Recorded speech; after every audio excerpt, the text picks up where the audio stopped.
तो उन्होंने यहाँ पर एक दूसरे को आपस में लड़वाने का काम किया। और यहाँ पर पहले छोटे छोटे राज्य हुआ करते थे, हमने पहले दिन आपको बताया था। यहाँ पर मनवाद फैला दिया। मनवाद का मतलब होता है अपनी जो मनवाद है उसको मनवादी कहते हैं, जिसको मनवाद कहते हैं।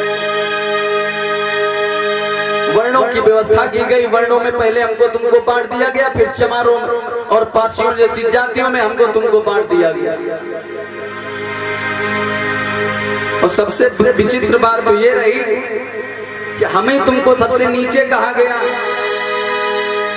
हमें तुमको नीच बता दिया गया, जबकि धरती का भार भी हमारे ऊपर डाल दिया गया। सेवा का भाव सबसे बड़ा भाव होता है और सेवा का भार सबसे भारी भार होता है। हमने इन तीनों की सेवा करी और उसके बावजूद हम इसके नीचे रहे, लेकिन हमने फिर भी समझना नहीं चाहा। हुआ क्या? धीरे और धीरे समय गुजरी गयो भाई,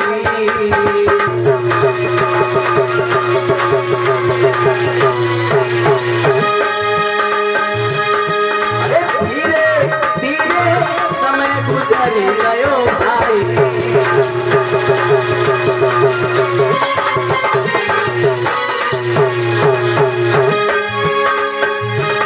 अब कहें कथा हम साथ,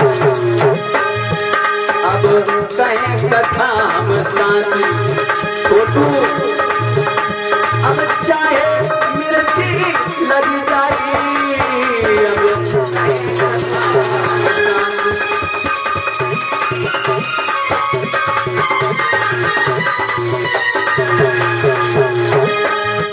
अब गाथा सच्ची होवे, अब गाथा सच्ची होवे, और सुनिए अब इतिहास, इतिहास अब गाथा सच्ची होवे।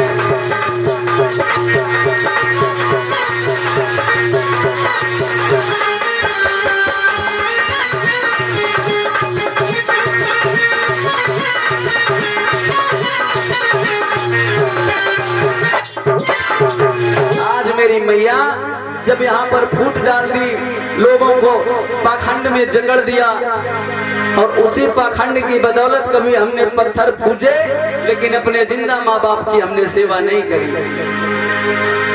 और इस संसार का नियम है, जो हमारे सम्मुख हमारे पास होता हो, चाहे कितना भी कीमती क्यों ना हो, उस इंसान की व्यक्ति कद्र नहीं करता है। ऐसे माहौल को चलते चलते मैया सदियों बीत गए, सदियों ने बल्कि हजारों साल बीत गए, तब इस देश में एक महापुरुष पैदा हुए, जिनके बारे में आज मैया आपको हम बताने चल रहे हैं, जिनको लोग ज्योतिबा फुले कहते हैं। आपको मौखिक में समझा दें और रात्रि में आप देखिएगा, चाहे सावित्री बाई जी के बारे में सुनिएगा कि किस प्रकार से मैया सावित्री फुले ने हमारी माताओं बहनों को पढ़ने के लिए प्रेरित किया। ये खासकर जो गाथा होती है हमारी बहनों और माताओं के लिए होती है, कि उनको थोड़ा हो सकता है या लगे कि नहीं, शिक्षा हमारी जिंदगी में बड़ा जरूरी है। आज इस भूमि पर माली समाज में जन्मे कौन? जिनका नाम था ज्योतिबा फुले। ज्योतिबा फुले जिन्होंने तमाम समय, अपनी जिंदगी का तमाम कीमती समय सिर्फ इस समाज की लड़ाई लड़ने में निकाल दिया। उन्होंने अनीतियों और कुरीतियों के खिलाफ हमेशा लड़ाई लड़ी, जैसे पेरियार ललन सिंह यादव जी ने लड़ी, दक्षिण भारत में ईवी रामास्वामी नायकर जी ने लड़ी, रविदास जी ने लड़ी, तथागत गौतम बुद्ध जी ने लड़ी, बाबा साहब ने लड़ा, मैया रमा ने लड़ाई वो लड़ी, वीरांगना उदा देवी ने वो लड़ाई लड़ी, झलकारी बाई, अवंती बाई और शहीद उधम सिंह जैसे वीर योद्धाओं ने इस लड़ाई को आगे बढ़ाया। और आज हम उनके वंशज बने घूम रहे हैं, हमको पता ही नहीं है तमाम से लोग कहते भैया बाबा तेरा मिशन अधूरा हो, हम सब मिलकर करेंगे पूरा। क्या किसी को पता है कि बाबा साहब का मिशन क्या था? पता है किसी को साहब? जिससे पूछो बहुत ज्यादा जानकारी होगी तो कहेगा बाबा साहब का मिशन था शिक्षित बनो और संगठित बनो, संघर्ष करो। ये बाबा साहब का मिशन नहीं है। बाबा साहब के 3 मूल मंत्र थे, उनका मिशन नहीं था ये।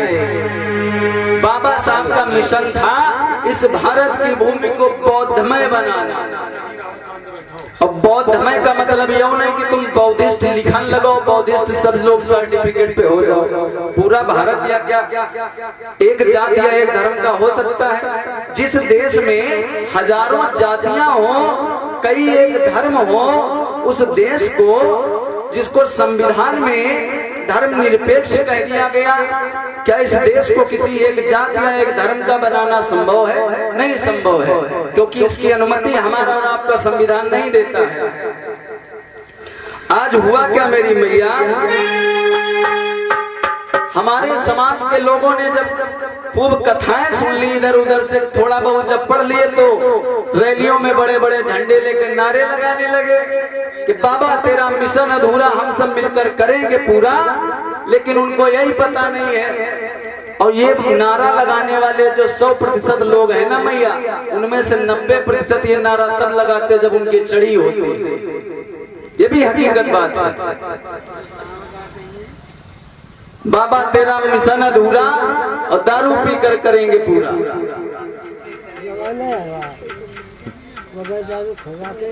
संभव नहीं है। संभव क्यों नहीं है मैया? क्योंकि हमको ये पता ही नहीं है कि बाबा साहब का मिशन क्या था। बाबा साहब इस देश को बौद्धमय यानी बुद्धि से विकसित करना चाहते थे। आज चीन और भारतवर्ष दोनों अंग्रेजों के साथ में गुलाम थे।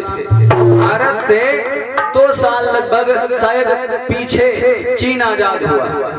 अब आज चीन की हालत देख लो, हमारी हालत देख लो, आज जापान की हालत देख लीजिए, अपने आप को देख लीजिए कि हम कहां पर बैठे हैं। बुद्ध को उन्होंने अपनाया, हम बुद्ध को मानने लगे और उन्होंने बुद्ध की मान लिया। हम बुद्ध की कथाएं करवाते रह गए और उन्होंने बुद्ध को अपने यहाँ पर बिठा लिया। बस साब इतना सा अंतर है।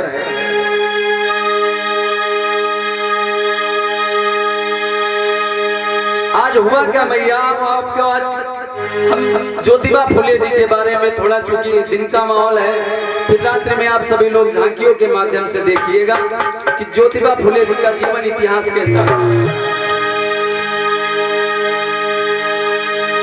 प्रेम से बोलिए बाबा साहेब जी।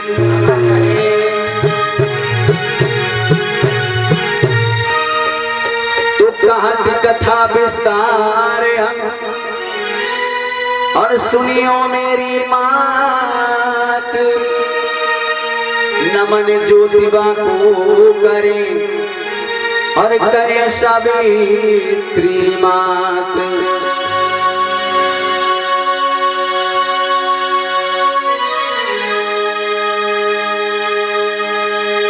के सुनो सभी चितलाए, कथा बतलाए मेरी महतारी। कथा ज्योतिबा राव की अब सुनियो ददाया गारी।